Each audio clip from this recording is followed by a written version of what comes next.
So what's going on YouTube? It's your boy Joshdifferent. I'm out here in the wilderness. Basically, hold on, let me get over here. Ooh, let's not die. Oh, let's not die. So this video is going to be talking about being a chosen one. How did I realize that I was a chosen one? A black sheep, a scapegoat. All right, so I'm gonna come over here in the shade so I can, sit down. But,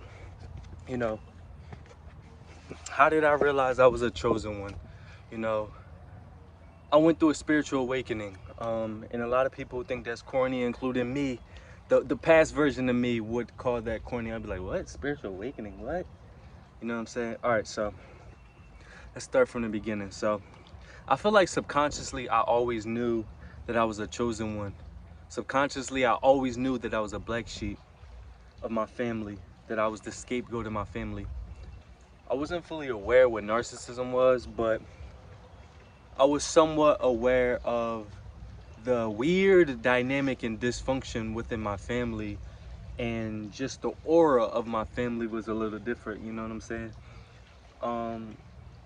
But I didn't understand what narcissism was. So as a young kid, I even remember thinking back to when I was super little, and a lot of stuff was weird, and a lot of stuff was like, I just always felt like I didn't fit in. But how I got to my spiritual awakening, realized I was a chosen one, and realizing that, now I'm not religious, I'm spiritual, so I do believe in God. But when I was growing up, my mom would just basically say people use God as an excuse, whatever the case may be. But so basically what triggered my spiritual awakening was I was in a relationship with a girl.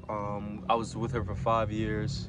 you know Throughout the relationship, she didn't do witchcraft, and over time she started to do witchcraft, which was a little weird. But at the same time, I accepted her for who she was, or whatever the case may be. I accepted her for who she was. But she would call her mom and dad like narcissists, or whatever the case may be. And as time went on, I went to therapy. I did my own research, YouTube videos, Reddit, whatever the case may be. I started to learn the different dynamics, whatever the case may be. So I dated her, whatever. She suffered from a personality disorder, whether it was borderline personality disorder, comorbid with narcissism. But she would call everybody a narcissist. That's a narcissist. Her ex was a narcissist. Her ex beat her up, and whatever the case may be. I don't know if it was true, it was a lie. Borderlines tend to lie. But so I went through a relationship with her. We would break up, get back together, break up, get back together. And I feel like that was God positioning me to go through this up and down emotional roller coaster. Because if I didn't go through that situation, like if I would have just broke up with her and kept it pushing, I probably would have dated another narcissist or borderline. You know what I'm saying? But in the relationship, towards the end especially, I'm not gonna lie, I feel like the last year I knew something was off. But for the first 4 years, I knew something was off, but not to that degree. So I started Googling stuff, I started looking stuff up and stuff like that. Then I started to notice the similarities between my ex and my mom. Because I actually studied human behavior and psychology for a long time. Like, go on my website, joshdifferent.com. I've studied that for a while, but I just never came out to nobody and said like, oh, this is what I'm talking about, blah, blah, blah, stuff like that. So that's another reason why the witchcraft thing kind of threw me off in a way. And you know what I'm saying? Even though she said she only did good magic, which was probably a lie. You know what I'm saying? It was a lot of lies in that relationship. But anyway, that's not the point. So went through that relationship, started noticing weird stuff. And then, like I said, I was studying human behavior and psychology for a while, but not really narcissism. Then once I started getting to narcissism and personality disorders, which if you go to school for psychology, which I didn't, but if you learn psychology, most of the time, even in school with psychology, they don't bring up narcissism. You know what I'm saying? Like they don't even teach that stuff. So that's probably why it's so hidden or whatever. So I went through a relationship with her, we kept breaking up, getting back together. Then we broke up for the last time, right? I tried to go back. She was like, no, but I feel like that was God saying no. Then I noticed that she was watching me like on social media, which they say that, if she was borderline, whatever, they said that they come back and go, they come back and go. So, from my therapist, which was a dangerous My therapist told me to basically be obsessive because it will turn her off and she won't keep trying to come back. Cause she kept watching my stories and then she would block me and unblock me, block me, unblock me. Had her brother block me, whatever. Gave me the silent treatment. Her mom gave me the silent treatment. But I was supposed to be obsessive, so I was being obsessive. I was messaging her aunt, her uncle, and whatever the case may be. And they probably think, oh, this dude's weird. He's trying blah blah blah. But in reality, I'm just following what my therapist said. She said be obsessive. I probably took it to the full extent. But anyway, God bless that girl that I used to date, and God bless my family as well. At the end of the day, I mean, they caused me a lot of pain, and right now, like I said in my last video, I'm very calm about it, but that's because I went through most of the emotions. I went through most of the pain and the turmoil. I'm still going through it. Obviously, it hasn't been that long. It has been like probably like 10 months since we broke up, but like, you know, I'm going to leave where I live at, Philadelphia, and move on to different things. But after that relationship, I noticed that like I start going to New York. I did acting gigs. I started my music back up. I grew my social media to 15,000. I'm trying to grow my YouTube now, but like I just noticed, and they typically say when you find you know, the chosen one videos and stuff like that, which I watch a lot of different ones, Express Words, Trend Genius. I watch so many of them. There's so many chosen one. That's what made me, you know, start to you know, do these videos as well, because I was inspired by other people. And this other lady named Maria Ayers that I met, that she lives in California. She's from PA. But what triggered mine was my relationship. So I went through my relationship, you know, then I went, and I was studying for a while. I didn't know how to get out of it. I knew I had a friend who dated either a narcissist or borderline or whatever, and he ended up in jail. And I've heard other stories about fake lying, and, you know, look at the Johnny Depp situation or whatever. We was dating a chick and she was capping and she was trying to get him in trouble and stuff. Like, same situation. So I was trying to tread lightly getting out of there. That's why my therapist is like, yeah, you gotta be obsessive to push her away. I'm like, nah, you trying to get me booked. But anyway, yeah, so went through the relationship. Then I started digging into my family origins, start putting stuff together. Like, oh my God. That's what I said when I realized, because I looked up the narcissistic family cult. I wish I knew the ladies' YouTube page off the top of my head, but I don't. But once I watched that, because one of my sisters, one of my older sisters had called my family a cult. And like I said, most of my family has mental issues, and, you know, God bless them or whatever the case may be, but it's just something I can't be around because I'm the scapegoat.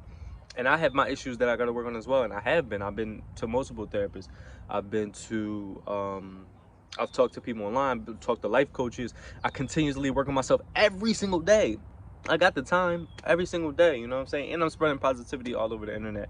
But yeah, I started looking into my family origin, then I realized mad narcissists, mad borderlines. And that's why my ex got so, you know, she got along with my family so well.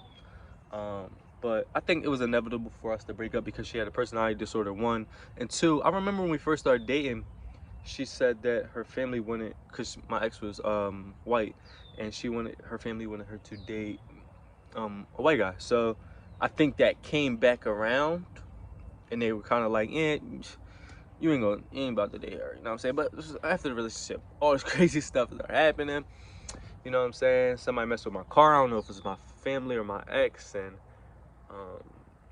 rumors my ex was gonna get one of her uncle's friends who was a cop to do something to me, whatever the case may be. I ain't worried about none of that, for real. I'm gonna leave it at that. But I'm looking positively forward ahead, because there's a lot of things that was suppressed in my life from my family because of the narcissism, the envy, the jealousy. You know, I was supposed to go to play college basketball. I didn't know that narcissists fake cry, and, you know, my mom fake cried and she wanted me to not go play basketball, and there was so many other situations, but I can't focus on that, you know what I'm saying? That happened, that's in the past. I'm 26 years old now, and I'm doing different things. Like, I'm out here. I had 2 acting gigs, whether they was background acting gigs, but not like Najima said. Shout out to Najima. Don't downplay yourself. So That's what narcissists do, though. They make you downplay yourself. They make you second guess yourself, and they try to take that out of you, especially when you're the scapegoat. The scapegoats are the healthiest family members. Like, look it up. They're the most logically healthy, but since they're packing a unit, most people gonna listen to them. You feel what I'm saying? Most people, especially the family friends, the other family members, they go, if the family says, oh, this guy's crazy, or oh, he does this, he does that, they're gonna listen to them because everybody's stuck into the same mind frame of generational curses, generational curses, generational curses. So I can't really focus on them. I can only, you know, be who I am and realize that I am who I am. I don't need their validation. I don't need them listening to me.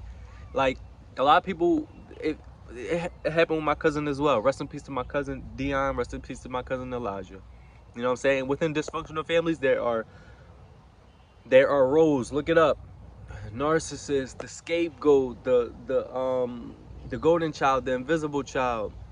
You feel what I'm saying? If you don't believe it, then that's on you. I can't really sit here and try to keep telling you. And if they want to call me crazy, then that's their own problem, because they're going to continue to be depressed and continue to sit here and follow behind people that just off their rockers. You know what I'm saying? A lot of people will be like, oh, that's your mom.